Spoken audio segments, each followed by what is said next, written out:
good afternoon. It's good to see so many people in here.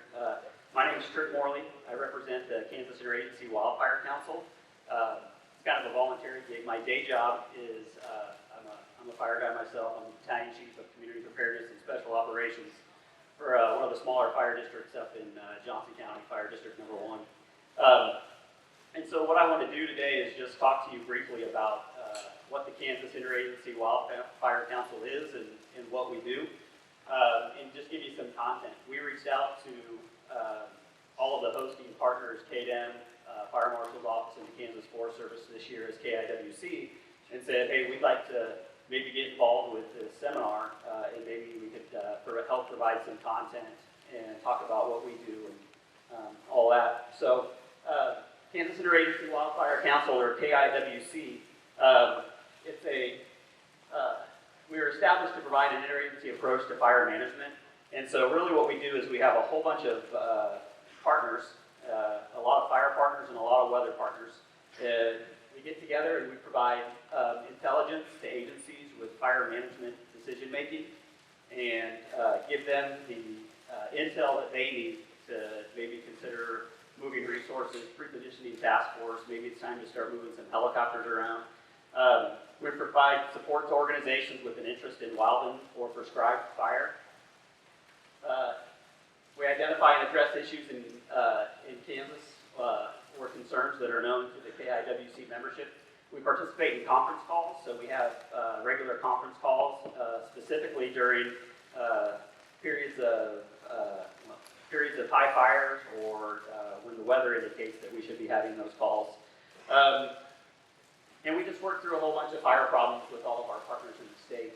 The KIWC membership is comprised of a whole lot of organizations. Like I mentioned, the Kansas Department of Emergency Management, the Kansas Forest Service, the Office of the State Fire Marshal, State Firefighters Association is represented. The Kansas State Chiefs Association is represented on that committee as well, along with our federal partners. So we have representatives from U.S. Fish and Wildlife, U.S. Forest Service, Bureau of Indian Affairs, the Nature Conservancy, and a few jurisdictional fire departments that have a heavier interest. I'm a representative from a jurisdictional fire department.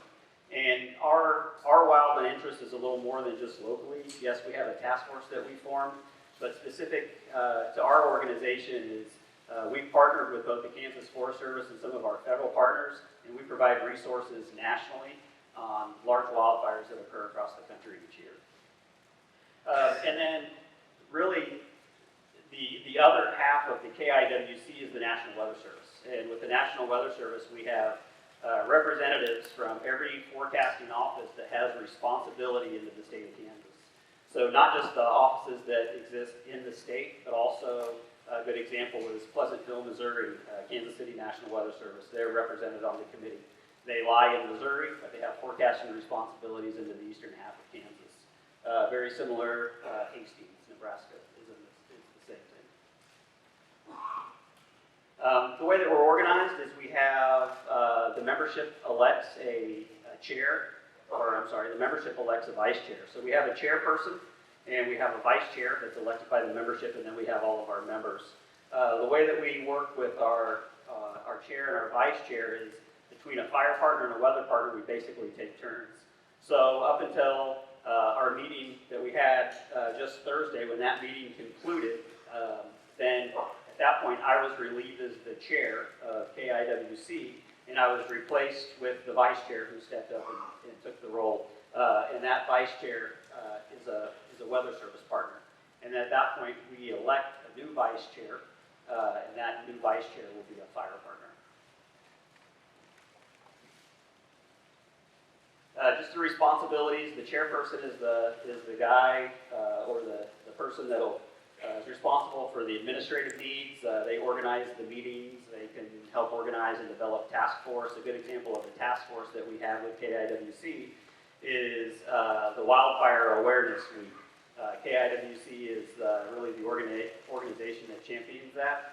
And we bring individuals together that can help develop the content. We'll work on getting the proclamation through the governor's office and all of those things. So that's an example of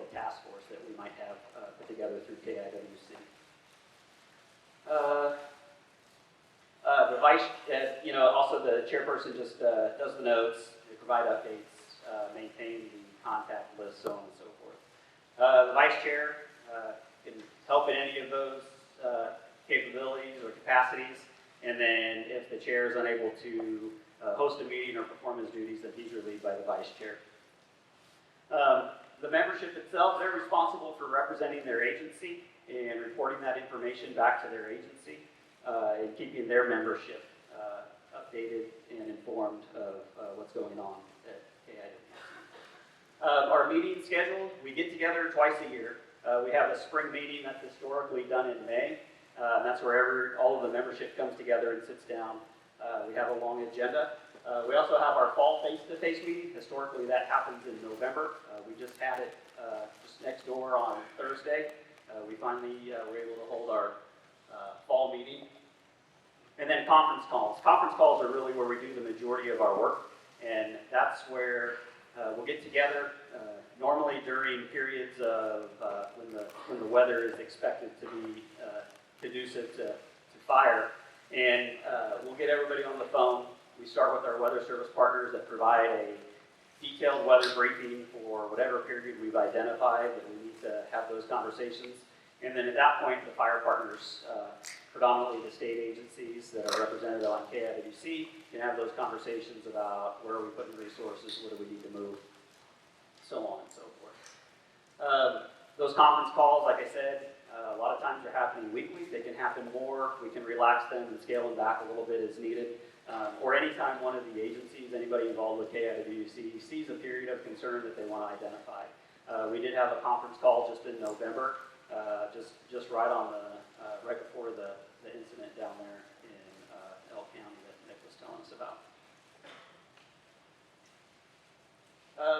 KIWC is a coordination entity, and we basically make recommendations through consensus, and that's what we are. The responsibilities is, and some goals is to enhance a coordinated approach. So give the fire partners across the state, both our federal partners, the state agencies, and any other participating fire partners, an opportunity to have a dialogue, get a good briefing, and have a dialogue with the folks that know the weather.